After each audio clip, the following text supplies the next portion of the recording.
Ladies and gentlemen, I would like to call upon stage our Imperial King,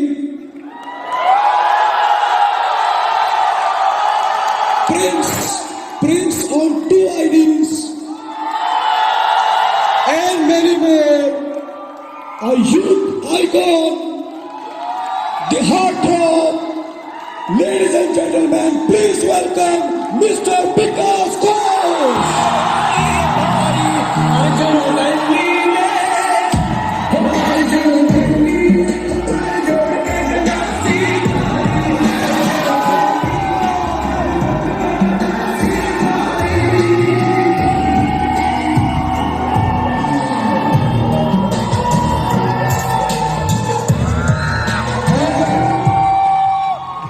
I would like to call upon stage Mr. Prasad Reddy to facilitate Mr. Vikas Ghosh. Ladies and gentlemen, please welcome Mr. Prasad Reddy. Mr. Vikas Ghosh!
तो इतने सारे leader बोलने के बाद last में और कुछ बच नहीं जाता, फिर भी फॉर्मेलिटीज है। लेकिन ऐसे प्रोग्राम में सबसे ज्यादा प्रॉब्लम होता है, सुनाई दे रहे तो ऐसे बड़े प्रोग्राम में सबसे ज्यादा दिक्कत होता है। एक कहावत बोला था अमित सेन ने, बांग्ला एक कथा আছে, বুদ্ধের সাথে বুদ্ধাগিরি দেখাতে নেই, बुद्धेर काछे गिये बुद्धागिरी दिखाते नहीं। जो बुद्ध होता है उसके सामने ज्यादा बुद्धागिरी दिखाने का नहीं। तो आज स्मार्ट वैल्यू में जिन लोगों से मैंने सीखा है, जिन लोगों का कहानी सुन के मैं बड़ा हुआ, जिन लोगों का ट्रेनिंग लेके मैं बड़ा हुआ, और इतने बड़े बड़े हस्ती इन लोगों के सामने बोलना ये घबराहट का बात है। और उतना कॉन्फिडेंस मेरे पास नहीं है और मैं चाहता हूं जिंदगी में आए भी नहीं, क्योंकि छोटा था और छोटा ही बन के रहना चाहता हूं। और आज यहाँ पे मैं पहुंचा स्मार्ट वैल्यू में, लाखों एसोसिएट सपने देखते हैं कुछ बड़ा करने का, मैंने भी सपना देखा, कुछ बड़ा हुआ। बहुत कोई सोचता है कि जो लोग बड़े होते हैं उन लोगों में कुछ खास होता है, लेकिन मैं हमेशा मेरे टीम को बोलता हूं कि खुदा मेहरबान तो गधा पहलवान, और मैं वो गधा हूं जिसके ऊपर खुदा ने मेहरबानी किया। दैट इज व्हाई मैं यहाँ पे आया। फैक्ट है, कोई स्पेशलिटी कुछ नहीं है। जब पहले साल मेरा पिन नहीं हुआ था तब कोई मेरे लिए ताली नहीं बजाता था। जब दूसरा साल पिन नहीं हुआ था तब कोई मेरे साथ फोटो नहीं खींचता था। जब तीसरा साल पिन नहीं हुआ था तब लोग गाली देते थे। जब चौथा साल पिन नहीं हुआ था तब सीनियर लोग बेकार समझते थे। जब पांचवा साल पिन नहीं हुआ तो टीम भी बेकार समझने लगे। जब 6 साल पिन नहीं हुआ तब इंसान टूट जाता है और स्मार्ट वैल्यू छोड़ के चला जाता है। आज सब कुछ मिला, इसलिए मिला क्योंकि कुछ ना मिलने के बाद भी एक चीज मेरे अंदर था, उसके लिए मैं खुद के ऊपर गर्व करता हूं कि कभी छोड़ के गया नहीं, छोड़ के गया नहीं। और सपना बड़ा बड़ा लेके बिजनेस किया था, लेकिन एक समय आया खुद के अंदर से भी आवाज आने लगा कि मैं शायद बड़ा बनने के लिए पैदा नहीं हुआ, शायद स्मार्ट वैल्यू का वो क्राउन अचीवर मैं कभी नहीं बन पाऊंगा, शायद जो सपना देखा था, शायद स्मार्ट वैल्यू का जो सुपरस्टार जो लाइफ होता है वो मेरे लिए नहीं होगा, शायद मुझे कोई नहीं पहचानेगा, शायद मैं एक गुमनाम जिंदगी जीऊंगा। लेकिन फिर भी दिल से आवाज था, कुछ भी हो जाए लेकिन मनी मन कोने में बैठा रहूंगा, लेकिन मनी मन खुद को सल्यूट करूंगा कि जिसके पास पैसा होगा वो तो स्मार्ट वैल्यू करता है, जिसके पास लाखों टीम होगा वो तो स्मार्ट वैल्यू करता है, जो सुपरस्टार है वो तो स्मार्ट वैल्यू करता है, जो गाड़ी चलता है वो तो स्मार्ट वैल्यू करता है। लेकिन विकास घोष तू कोने में बैठ के तू स्मार्ट वैल्यू का वो हीरो है जिसके पास कुछ भी नहीं है, लेकिन एक तरफा प्यार तो है,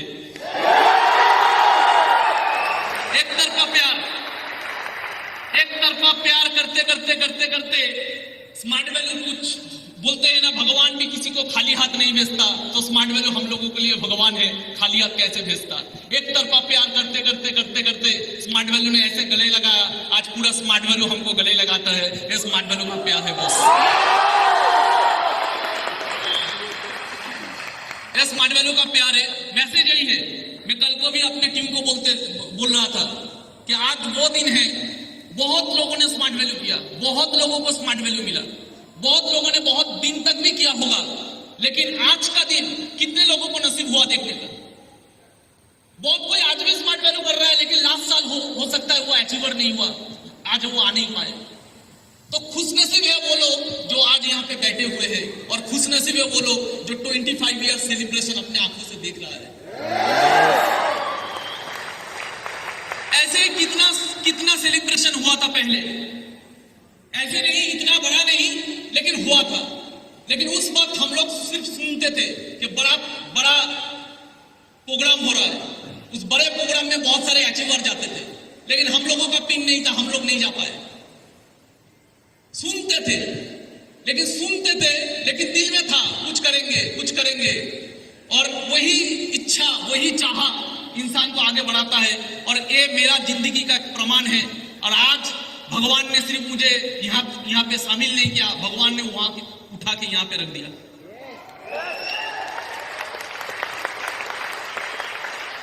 मैसेज तो बहुत कुछ देने का नहीं है कम टाइम में, लेकिन एक ही मैसेज देना चाहूंगा, कुछ भी काम कीजिए, स्मार्ट वैल्यू कभी भी बिजनेस माइंड में मत कीजिए। ये मेरा फिलोसॉफी है, मैंने कभी नहीं किया। स्मार्ट वैल्यू कभी भी बिजनेस माइंड में मत कीजिए, स्मार्ट वैल्यू हमेशा कीजिए देशभक्त की माइंड से। एक देशभक्त अगर स्मार्ट वैल्यू करता तो कैसे करता? मैं हमको 100% श्योरिटी देता हूं, अब कभी मरोगे नहीं, अब कभी हारोगे नहीं। एक देशभक्त कभी नहीं हारता। कुछ देर पहले एक ऐसे इंसान जो गोल्ड जीते हैं, हम लोगों का देश का एक रत्न है, उनका एक हाथ नहीं है, लेकिन उनके पास क्या था? देशभक्ति था। देशभक्ति बहुत बड़ा चीज होता है। किसे कहते हैं देशभक्त? जब एक आदमी जिसका नाम था तानाजी मालुसरे, छत्रपति शिवाजी महाराज का एक सपना था स्वराज, उस स्वराज का सपनों को अपने कंधों पे लिया, हाथ कट गया, फिर भी लड़ता रहा और लास्ट तक मरते दम तक अपना जुबान रहा, उसके कहते हैं देशभक्ति। एक लीडर जब कोई सपना देखता है, आपका टीम का कोई लीडर कोई सपना देख रहा है, एक ऑर्गेनाइजेशन कोई सपना देख रहा है, आपका टीम कोई सपना देख रहा है, उसको कंधों पे लो और मरते तब तक उसके लिए खुद को विलीन कर दो, उसे कहते हैं देशभक्ति। जैसे तानाजी मालुसरे ने किया। दोस्ती में भी देशभक्ति होता है। दो दोस्त थे जिन्होंने कसम खाई दोस्ती में फांसी चढ़ जाएगा आजादी के लिए, वो दोस्त भी इतिहास लिख सकता है अगर उस दोस्त का भी अगर देशभक्ति हो। दो दोस्त ने कसम खाया, मरेंगे तो भगत सिंह के साथ मरेंगे तो देश की आजादी के लिए मरेंगे, फांसी चढ़ गया इतिहास के नाम पे राजगुरु सुखदेव बन गया, उसे कहते हैं दोस्ती, लेकिन वो भी होता है देशभक्ति। आप तानाजी मालुसरे बन जाओ अपने कंधों में किसी लीडर का सपना लिए हुए, या तो देशभक्त बन जाओ राजगुरु और सुखदेव जैसे। ऐसे ही एक इंसान थे, वो भी थे देशभक्त, जो शख्स ने अपना घर छोड़ दिया, अपना परिवार छोड़ दिया, अपना आलीशान नौकरी छोड़ दिया, पूरा जिंदगी छोड़ दिया, सब कुछ छोड़ दिया और गुमनामी का जिंदगी बिताते रहे। वो नेताजी बने, वो देशभक्त बने। आज भी दुनिया उन्हें सुभाष चंद्र के नाम से जानता है, वो भी थे एक देशभक्त। अब किसी को भी देख लो, किसी को भी देख लो, तानाजी मालूसरे हाथ कट गए, मर गए, फिर भी बाधा नहीं आया। अब राजगुरु सुखदेव को देख लो, भगत सिंह के साथ लास्ट तक मरने तक हंसते हंसते मरे, दोस्ती, लेकिन ऑब्जेक्टिव क्या था? फांसी चढ़ना, लेकिन देश के लिए कुछ नहीं पाए इन लोगों ने। सुभाष चंद्र बोस आईसीएस ऑफिसर का नौकरी छोड़ के, आलीशान जिंदगी छोड़ के, घर छोड़ के, सब कुछ छोड़ के, गुमनामी का जिंदगी, जब मरा होगा कोई आग देने वाला नहीं होगा, ऐसे एक इंसान सब कुछ नीचावर कर दिया देशभक्ति के कारण। हम लोगों को वैसे देशभक्ति करके स्मार्ट वैल्यू करना। आने वाले 10 साल बाद गोल्ड अचीवर बन के रहेंगे, लेकिन कसम खाते रहेंगे कि जहां पे घूमेंगे हमला ही नहीं कहेगा कि मेरे टीम में बहुत सारे लोग हैं, लेकिन ये 6 दिन वाला है, छोटा पैसा कमाता है, लेकिन इज्जत स्मार्ट वैल्यू को सबसे ऊपर में रखता है। एक ही चीज मानता हूं, गाड़ी बड़ा ना हो चलेगा। हम लोगों का किस्मत में मर्सिडीज कहां था? हम लोग तो ट्रेन में चढ़ने वाले बंदे थे। इतना बड़ा सपना क्यों? सपना रखिए, लेकिन वो फ्रस्ट्रेशन नहीं बनना चाहिए। हम लोगों का किस्मत में गाड़ी कहां था? रिश्ता वाले फैमिली का लड़के हैं हम लोगों का किस्मत में गाड़ी कहां था? तो गाड़ी था ही नहीं। एक मौका तो मिला, अरे कोई तो मौका दिया, कोई तो गले लगाया, अरे उसके लिए गाड़ी ना भी हो स्मार्ट वैल्यू में। एक 20,000 का नौकरी करते पूरा जिंदगी भर लोगों का गुलाम बनते, 20,000 नौकरी कमाएंगे, 20,000 ही कमाएंगे, लेकिन स्मार्ट वैल्यू करेंगे क्योंकि इसने गले लगाया है। इसने गले लगाया है। हम तो माटी के दिए हैं, हम तो माटी के दिए हैं, हवा से कैसे लड़ते हैं? हम तो माटी के दिए हैं, हवा से कैसे लड़ते? इसका हाथ था, नहीं तो कब के मिट जाते। कौन है हम लोग? हम लोग कुछ नहीं है बॉस। इसका हाथ है, नहीं तो कब के मिट जाते। हम कुछ नहीं है, हमारा औकात नहीं है। तो मैं यही जानता था कि जिंदगी में गाड़ी ना हो तो चलेगा, क्योंकि हम लोगों का किस्मत में तो गाड़ी था नहीं। एक मौका मिला है, चले देखते हैं कितना दूर किया जाता है। समझ में आ रहा है ये सर? नो तो बनना है तानाजी मालूसरे जैसा, ऐसे लीडर बनना है कि लीडर के नीचे लीडर बने। तानाजी मालूसरे बनना है तो वो बनना है जो राजगुरु और सुखदेव बन सकता है। बनना है तो स्मार्ट वैल्यू का एसोसिएट ऐसे बनो कि आपका टीम लीडर भी बोले मेरा दोस्त है, ये है राजगुरु, ये है सुखदेव। यस। बड़ा गाड़ी चढ़ने से भी इज्जत मिलता है, लेकिन सबसे आगे इज्जत होना चाहिए दिल में खुद के लिए, कि जो गाड़ी चढ़ता है वो स्मार्ट वैल्यू के लिए जितना पागल है, साला हम गाड़ी नहीं चढ़ते, लेकिन उससे ज्यादा पागल हम हैं। यस। समझ में आ रहा है ये सर लोग? यस। तो ऐसे अगर बन पाएंगे तो हम लोग कुछ औकात के बाहर कर पाएंगे। एक इंसान था, जालियाला बाग हत्याकांड हुआ जब पूरा देश निकल पड़ा था आंदोलन करने के लिए। जब पूरा देश निकल पड़ा था आंदोलन करने के लिए, तब इंग्रेज का एक ही माइंडसेट था कि कुचल देना है इन लोगों को, इनका बगावत को कुचल के रख देना है। उसी समय 14 साल का एक बच्चा, देखिए लीडर कैसे बना जाता है। 14 साल का एक बच्चा उसी बगावत में उतरा, उसी बगावत में उसको गिरफ्तार किया गया, और गिरफ्तार करने के बाद मजिस्ट्रेट के सामने उसको शामिल किया गया, मजिस्ट्रेट के सामने उसको हाजिर किया गया। मजिस्ट्रेट पूछ रहा है 14 साल के बच्चों को, तेरा नाम क्या है? बोले आजाद। तेरा पिता का नाम क्या है? बोले स्वतंत्रता। तेरा माँ का नाम क्या है? भारत माँ। 14 साल का बच्चा, 14 साल का बच्चा। ऐसे अलवेले है हम लोगों का देश में। 14 साल का बच्चा चीख चीख के पूरा दुनिया का सामने बोल रहा है कि मैं आजाद हूं, मेरा पिताजी का नाम स्वतंत्र है, मेरा माँ का नाम भारत माँ है। कोई पहचान नहीं है इन लोगों का, कोई ख्वाहिश नहीं है इन लोगों का। ये लोग सिर्फ समर्पित है। कोई भी काम कीजिए, ऐसे कीजिए कि जामशेट्टी टाटा बन जाए, क्योंकि बिजनेस तो अभी करता था, लेकिन वो देश के लिए अपना पूरा संपत्ति विसर्जन देने के लिए रेडी था।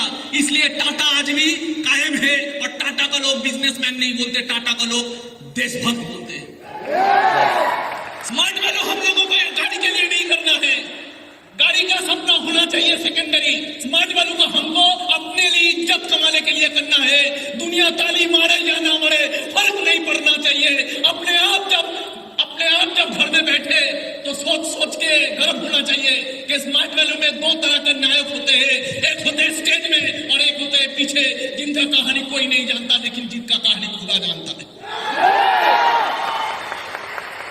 मैं भी ऐसा ही माइंडसेट लेकर पहले तो मेरा भी माइंडसेट था बड़ा कुछ करना, लेकिन धीरे धीरे भगवान ने ऐसा परीक्षा लिया।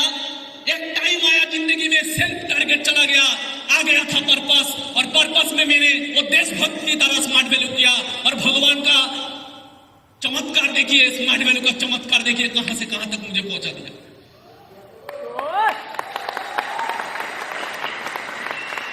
ऐसे देशभक्त बनना है, ऐसे देशभक्त बनना है जो भगत सिंह होता है।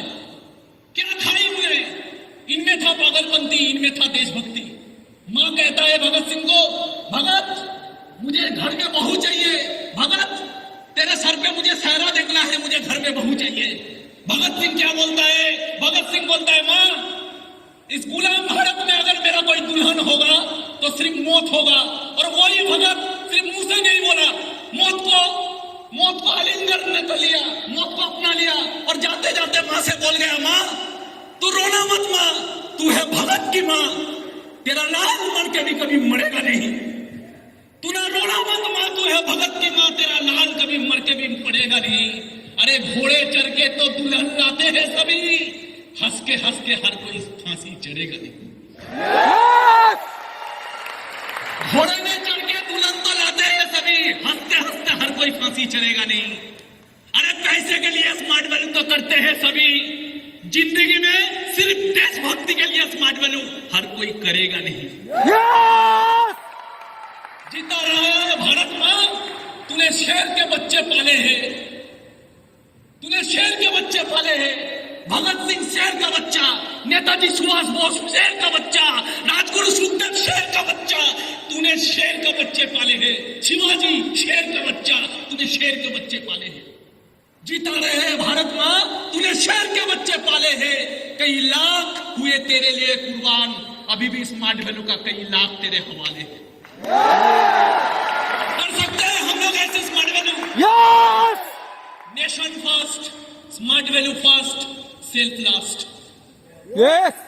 नेशन फर्स्ट, एक देशभक्त क्या बोलता है? Nation first. एक देशभक्त क्या बोलता है? Smart value first, self last. ताली मिले ना मिले परवाह नहीं, कोई पिन दे या ना दे परवाह नहीं, किसी से पीछे रहे परवाह नहीं, कुछ भी परवाह नहीं, लेकिन प्यार, इज्जत, देशभक्ति, कुर्बानी और जब भी मरने का वक्त आए स्मार्ट वैल्यू के लिए सबसे आगे होंगे। ये होता है स्मार्ट वैल्यू का प्यार। कर पाएंगे?